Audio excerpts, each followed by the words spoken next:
L'horizon était magnifique, jusqu'à ce qu'il ne le soit plus. J'étais au hublot d'observation, regardant le vaisseau tracer une ligne nette à travers un champ d'étoiles bondées. Ici, la beauté est un tour de la distance, et le danger un tour du temps.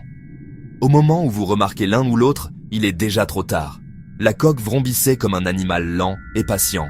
En ingénierie, il disait que la vibration était normale.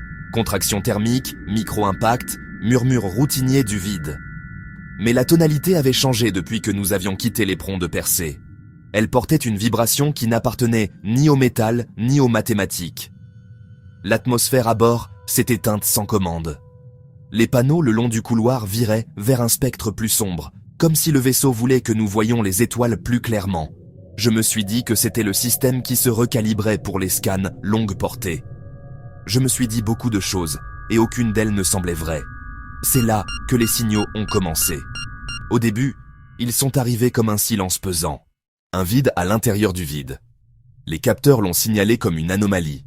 Pas de fréquence, pas d'amplitude, juste une contusion statistique sur la réalité. On ne peut pas entendre l'absence, à moins que quelque chose ne la sculpte. Nous avons redirigé le réseau et poussé le gain au-delà de la ligne de sécurité.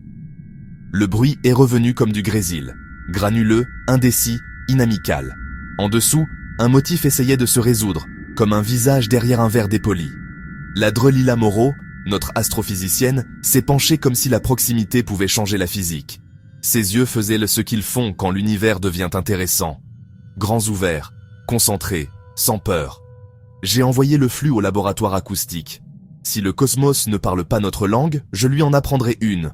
Transformée de Fourier corrélation croisée. Filtres adaptatifs. Toutes les astuces auxquelles je fais confiance quand la confiance coûte cher. Le signal a résisté. Ce n'était pas aléatoire. C'était organisé comme le deuil est organisé. Imparfait, persistant, impossible à ignorer. Puis, un son. Pas une tonalité. Un souffle humain, celui qui embue le verre et se souvient de la maison. Le laboratoire s'est immobilisé. Les chaises ont cessé de grincer. Même les bouches d'aération semblaient retenir leur prochain mouvement. Nous avons cartographié le porteur. Son timing s'alignait avec notre propre dérive d'horloge d'une manière qui me nouait l'estomac. Quoi que ce soit, il nous connaissait assez bien pour s'immiscer entre nos secondes. Je lui ai donné une forme vocale, pliant les fréquences en voyelles comme un origami. La forme d'onde s'est transformée en mots comme une lente aube. Sur la passerelle, l'argument s'est répandu comme une tache. Campos voulait un pare-feu autour de tout le sous-système. Si un murmure peut traverser la coque, une commande peut l'accompagner. Il avait peur, ce qui était logique. La peur est une boussole ici. Elle indique les endroits où nous ne devrions pas aller. Et nous y allons quand même.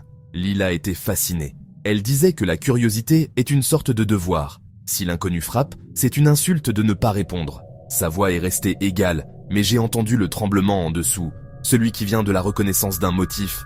Moi, j'étais entre eux avec le flux dans les mains, me sentant comme un prêtre avec une radio vers Dieu et aucune écriture sur laquelle m'appuyer.